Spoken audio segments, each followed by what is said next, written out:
बेदार की डाली छेलो बैठी ओला पांच जेड़ को ठंडो पानी पे ओला ही मेरा बुरा सा ही मेरा गुरा हम पहाड़ ओला चल पहाड़ जोला। जय हिमालय जय भारत। संसार भर में हिमालय लोग यूट्यूब चैनल देख रहे हैं, आप सभी का स्वागत है। और मैं हूं भारत की राजधानी नई दिल्ली से डॉक्टर हरीश चंद्र लखेड़ा। बात 1631 की है। कटदेश यानी आज के गढ़वाल की तब राजधानी श्रीनगर थी और वहां पर 7 वर्षीय राजकुमार पृथ्वीपति शाह गद्दी पर विराजमान थे। उनकी मां रानी कर्णावती उनकी संरक्षक थी। दिल्ली के मुगल बादशाह शाहजहां को गढ़वाल में सोने चांदी और तांबे की खाने होने की खबर मिली थी। उसने 30,000 सैनिकों की सेना भेजी। उस सेना का कमांडर था मिर्जा नजावत खान। उसका सपना था श्रीनगर पर मुगल झंडा फहराना, लेकिन उसका अंत बुरा हुआ। उसे नाक कटवा कर लौटना पड़ा और फिर उसने आत्महत्या कर ली थी। ऐसी वीरांगना के देश को भला मुगल कैसे कब्जे में ले सकते थे। गढ़वाल हमेशा मुगलों से अछूता रहा और यह है गढ़वाल की स्वतंत्रता की अमर गाथा। आज बात करेंगे उसी गढ़वाल की, ऐसे राज्य की जो कभी मुगलों के शासन के दायरे में नहीं आया, न कभी डरा। हाँ, गढ़वाल अकबर की चालबाजी से जहांगीर की शान तक सबको ललकारा। इसका सबसे बड़ा प्रमाण दारा शिकोह के पुत्र सुलेमान शिकोह को शरण देना था। मुगल क्रूरता के बीच हिमालय का यह अभेद्य किला, हिमालय की बर्फीली हवाएं आज भी कहती है, हमने मुगलों को कभी पहाड़ों में घुसने नहीं दिया था। गढ़वाल, जिसे कभी गढ़देश के नाम से जाना जाता था, पुराणों में केदारखंड, बौद्ध कथाओं में हिमवंत। गढ़वाल जिसने अकबर की चालाकी, जहांगीर की शान, शाहजहां की सेना और औरंगजेब की कट्टरता सबको नकार दिया था। वह गढ़वाल कभी भी मुगलों के नियंत्रण में नहीं रहा। यह कोई दावा नहीं बल्कि इतिहास का सत्य है। ब्रिटिश इतिहासकार E.T. एटकिंसन, डॉक्टर शिव प्रसाद डबराल, बद्रीदत्त पांडे, हरिकृष्ण रतूड़ी, अजय सिंह रावत हो या इतालवी यात्री नक्कालो आओ मानुच्ची और अंग्रेज यात्री विलियम फिंच, सभी ने लिखा है कि गढ़वाल कभी भी मुगलों के नियंत्रण में नहीं रहा। यहाँ तक कि मुस्लिम लेखक और मुगल इतिहासकार बदायूनी और अबुल फजल ने भी स्वीकार कि गढ़वाल अजेय था। तो आज इसी पर मैं बात करूंगा कि गढ़वाल कभी भी मुगलों के नियंत्रण में नहीं रहा। इस बारे में ऐतिहासिक तथ्यों के साथ ही विस्तार से मैं जानकारी दूंगा, लेकिन जब तक मैं आगे बढ़ूं आपसे अनुरोध है कि हिमालय लोग यूट्यूब चैनल को सब्सक्राइब अवश्य कर दीजिएगा, जिन्होंने अब तक ऐसा नहीं किया है या जो चैनल पर नए हैं। और मेरी सत्यमेव जयते चैनल को भी देखिएगा, यह आपसे विनम्र अनुरोध है। और इस वीडियो को लाइक और शेयर करना न भूलना। आपको क्रूर मुगल बादशाह औरंगजेब याद होगा, जिसने अपने बाप शाहजहां को कैद कर लिया था।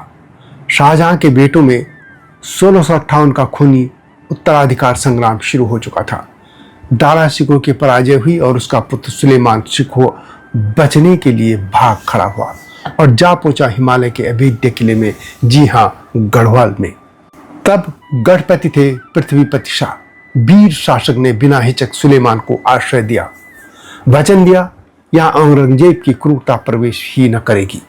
यह था गढ़वाल का अभिमान, तानाशाही से निर्भीक। किंतु पृथ्वीपति शाह के पुत्र राजकुमार मेदिनी शाह ने लोभ में सुलेमान को मुगलों को सौंप दिया था। 1662 में औरंगजेब ने सुलेमान शिकोह को ग्वालियर में कैद कर विषपान करवाकर मार डाला। दुखी गढ़ नरेश पृथ्वीपति शाह ने तुरंत ही अपने पुत्र राजकुमार मेदिनी को सिंहासन से अपदस्थ कर दिया था और पौत्र फतेह शाह को युवराज घोषित कर दिया था। संदेश साफ था, गढ़वाल का राज हमारी प्रभुता से चलेगा, विदेशी दबाव से नहीं।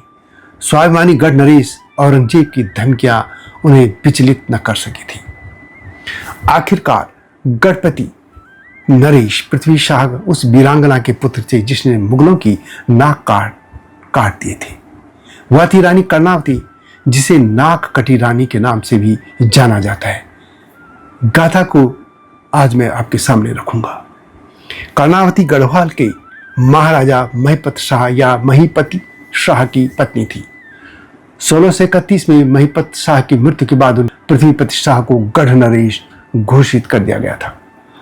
रानी कर्णावती ने पुत्र की अल्पावस्था में उनके संरक्षक यानी रीजेंट के रूप में शासन संभाला और राज्य की रक्षा की। यह काल रानी कर्णावती का स्वर्णिम युग था। रानी कर्णावती भी मुगलों को सबक सिखा चुकी थी। यह अलग बात है कि भारत के इतिहास के पन्नों में उस रानी को वह स्थान नहीं मिला जिसकी वह अधिकारी थी। जैसा मैंने पहले भी कहा, बात 1631 की है। गढ़देश की राजधानी से श्रीनगर राज गद्दी पर 7 साल का राजकुमार पृथ्वी पर शाह थे और मां थी रानी कर्णावती। मुगल बादशाह शाहजहां को खबर मिली कि गढ़वाल में सोना चांदी तांबा सब है। शाहजहां ने 3000 सैनिकों की सेना भेजी और कमांडर था मिर्जा नजावत खान। उसका सपना था श्रीनगर पर मुगल झंडा फहराना, परंतु उसका अंत हुआ अपनी नाक और सेना की नाक कान कटवाकर लौटना, और फिर उसने आत्महत्या कर ली थी। रानी कर्णावती ने युद्ध में मैदान नहीं लड़ा, उसने पहाड़ों को हथियार बनाया। मुगल आएंगे, घाटियों में हम बरसाएंगे पत्थर चोटियों से, यह उनका मिशन था। रात के अंधेरे में गुरिल्ला हमले किए गए। मुगल सेना के लिए दिन में रास्ते बंद कर दिए गए, पानी भी बंद, भोजन भी खत्म, और गुरिल्ला युद्ध लड़ा गया। इतालवी यात्री निकोलाओ मानुच्ची और अंग्रेज यात्री विलियम फिंच ने रानी कर्णावती को लेकर कहा, मुगल सेना भोजन पानी की कमी से त्रस्त हो गई थी। रानी कर्णावती ने शाहजहां की सेना के सेनापति नजावत खान की सेना का सामना किया था। रानी ने खुद अपनी सेना का नेतृत्व किया था। रानी ने मुगलों की रणनीति को समझकर पहाड़ियों में घेराबंदी की और अपनी सेना का कुशलता से नेतृत्व किया। हजारों मुगल सैनिक मारे गए या बंदी बनाए गए। रानी ने बंदी सैनिकों की नाक कान कटवाने का आदेश दिया। यह मुगल गौरव पर करारा प्रहार था। इस तरह रानी ने नजावत खान को धूल चटाई थी और उसके सैनिकों की नाक कटवाकर उसे वापस भेज दिया था। जब नाक कटे सैनिक दिल्ली लौटे तो शाहजहां का चेहरा लाल हो गया था। उसने चिल्लाकर कहा, यह रानी नहीं शैतान है। नजावत खान ने जहर खा लिया था और रानी उसे नाम मिला नाक कटी रानी। जी हाँ, इसी जीत के बाद रानी कर्णावती को नाक कटी रानी के नाम से भी जाना जाता है। इसी तरह रानी कर्णावती ने मुगलों की नाक तो काटी दी थी, उन्होंने गढ़वाल की नाक ऊंची कर दी थी। वास्तव में हिमालय की गोद में बसा गढ़वाल राज्य भारतीय इतिहास में स्वतंत्रता का प्रतीक है। मुगलों के विशाल साम्राज्य के बावजूद यह पर्वतीय क्षेत्र कभी उनके नियंत्रण में न आ सका। अनेक इतिहासकारों ने इस सत्य को अपनी रचनाओं में उकेरा है, जो गढ़वाल की वीरता और भौगोलिक अभेद्यता की गवाही देते हैं। औरंगजेब को जजिया कर भी गढ़वाल ने नहीं दिया। इस बारे में गढ़ नरेश फतेह शाह का औरंगजेब को लिखा गया कड़ा पत्र भी गढ़वाल की लोक स्मृतियों में आज भी जिंदा है।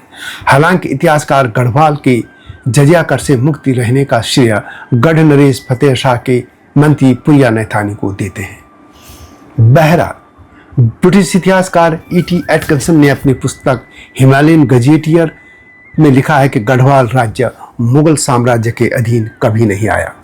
इसी तरह इंसाइक्लोपीडिया उत्तराखंड माने जाने वाले डॉक्टर शिव प्रसाद डबराचारण की उत्तराखंड का इतिहास खंड 3 में लिखा गया है कि मुगलों ने कई प्रयास किए पर गढ़वाल ने कर नहीं दिया, मुगल झंडा नहीं फहराया। कुमाऊं के सी बद्रीदत्त पांडे की पुस्तक कुमाऊं के इतिहास में लिखा गया है कि गढ़वाल की स्वतंत्रता अटल रही, मुगल सेना पहाड़ों में हार गई थी। इसी तरह हरिकृष्ण रतूड़ी की गढ़वाल का इतिहास पुस्तक में भी लिखा गया है कि शाहजहां और औरंगजेब दोनों असफल रहे, गढ़वाल मुगल मानचित्र से बाहर रहा। इतिहासकार प्रोफेसर डॉक्टर अजय सिंह रावत ने भी अपनी पुस्तक में लिखा है, गढ़वाल 16वीं शताब्दी में मुगल नियंत्रण से बाहर रहा, गुरिल्ला युद्ध नीति से। यहां तक कि मुस्लिम लेखक और मुगल इतिहासकार बदायूनी और अबुल फजल ने भी स्वीकारा कि गढ़वाल अजेय था। इस तरह साफ है कि गढ़वाल न केवल भौगोलिक बल्कि इच्छा शक्ति से भी मुगलों से अछूता रहा। अब प्रश्न है कि आखिर गढ़वालियों को मुगल हरा क्यों नहीं पाए? गढ़वाल की जीत का रहस्य सरल था, मुगलों की मैदानी ताकत को पहाड़ी चालाकी से मात देना। वास्तव में मुगलों पर गढ़वालियों की जीत के 4 मुख्य हथियार थे, जहां मुगलों की कमजोरियां गढ़वाल की ताकत बन गई थी। पहला था भौगोलिक किला। हिमालय का वैद्य कवच मुगलों की घुड़सवार सेना मैदानों में निपुण थी, लेकिन हिमालय की ऊंची चोटियां, गहरी घाटियां और बर्फीली चोटियां या दर्रे उनकी कब्रगाह बन गए थे। शाहजहां की 3000 सेना गंगा यमुना घाटी में फंस गई थी और इसके बाद भूख प्यास से तड़फ पड़ी थी, और जहां पहाड़ी योद्धाओं ने गुरिल्ला युद्ध लड़कर उनको खदेड़ दिया था। दूसरा था युद्ध शैली, गुरिल्ला का जादू। मुगलों का मैदानी घुड़सवार युद्ध, लेकिन गढ़वाल ने गुरिल्ला की नीति अपनाई। रात को छापे मारे, चोटियों से पत्थर बरसाए, उनकी रसद सप्लाई चेन काट दी थी और इस तरह उनको बंदी बनाकर उनके नाक कान काट दिए थे। तीसरा था रानी का नेतृत्व, गढ़नरेश फतेह शाह और उनकी मां कानावती। मुगलों का दरबारी नेतृत्व, साजिशें और फरमान इसी में व्यस्त रहा। रानी कर्णावती ने गढ़वाल की रक्षा के लिए हिमालय को अपना हथियार बनाया था। और चौथा था जन समर्थन, गढ़वालियों की एकजुटता। मुगल उनके सामने टिक नहीं पाए और उसके बाद भाग खड़े हुए थे, क्योंकि पूरा गढ़वाल रानी के साथ खड़ा था। यही चारों हथियार गढ़वाल को अजेय बना गए। बदायूनी और अबुल फजल ने भी यह बात स्वीकारी थी। आज भी गढ़वाल की लोक कथाओं, लोकगीतों और स्मृतियों में साफ तौर पर गूंजता है यह नारा कि जय गढ़वाल, जय नाक कटी रानी, मुगल आए नाक कटवा कर चले गए। तो यह थी गढ़वाल के अजय रहने की गाथा। ये वीडियो कैसे लगी कमेंट में अवश्य लिखें। जल्दी आऊंगा इस तरह की गाथाओं के साथ, तब तक जय हिमालय, जय भारत। हिमालय पे पेड़ हो तो गीत गाएंगी नदियाँ, गीत गाएंगी नदियाँ। पेड़ों पे चिड़िया है तो गीत गाएंगी नदियाँ, पेड़ों पे चिड़िया है तो गीत गाएंगी नदियाँ।